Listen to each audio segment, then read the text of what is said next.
Another bit has arrived for the Argo. This is this single pole double throw rocker switch that is illuminated. They've included a nice little panel popping utility. I think that's how that works. I think this is for removing the switches. I'm not sure.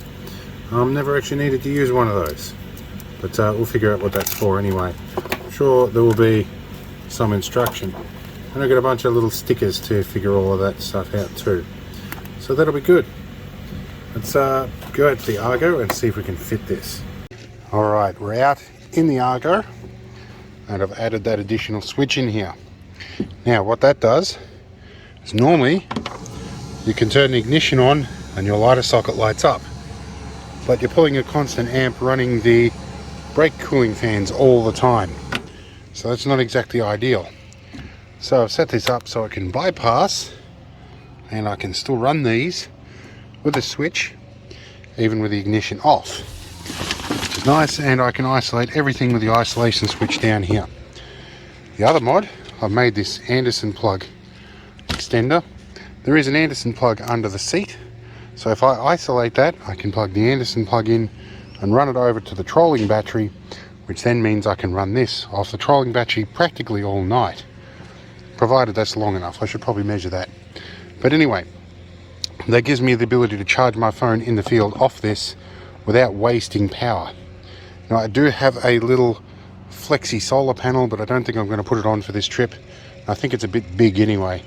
But let's get these screws back in and we'll get packing. Alright, so it's a little bit messy under the seat here, but we've turned our isolation off, connected to our auxiliary Anderson, and it does reach. So next job, I'm going to pull my backup battery over, or my trolling battery, and plug in and see if that works. Alright, the trolling battery is plugged in. We connect it under the seat here. This is what I call jump start setting, because I can start it directly off that battery, even though the other one is disconnected. And if I turn this switch on, that lights up. Now I do have a USB-C lead in here, and I have a micro B lead as well. I've got all my winch buttons and everything like that under the seat. So I'm going to do a bit of organising in here and clean this up a little bit, and probably squeeze a rat pack in here as well. Alright, so while we're at it, it's probably time to plug the trolling battery in to charge. Get it happening, because I'm leaving in the morning, or probably mid-afternoon. These Victron chargers are great. There we go, it's in test mode. It should go to probably bulk or absorption charge. Bulk charge, there we go. And I permanently fixed both an Anderson plug and the charging plug on here just to make life easier. Alright, I'll leave that go overnight. Alright, so we're back inside, and I thought I'd show you the diagram of how the wiring is done. So we have our main battery here, and we go through our fuse box. Now normally the ignition circuit feeds straight into the lighter and USB sockets, but in this case I have the ignition going to a rocker switch on either side of a double pole switch. So when you switch it in its normal off position, it will connect the ignition to that. Otherwise it will take off the bilge pump fuse, which is active all the time, and switch through there when it's turned on. Everything else goes back through the bus bar. The reason I'm doing it this way is it means that if I just put a switch from the bilge straight across to this, there's a chance I could backfeed through the ignition and turn everything on again, and through a vastly lower current wire than is required for ignition, and I'll melt it out or pop fuses. So this way it keeps it nicely isolated. Anyway, let's move on. Alright, so I brought my cuppa back to the front to have a look at a few things here.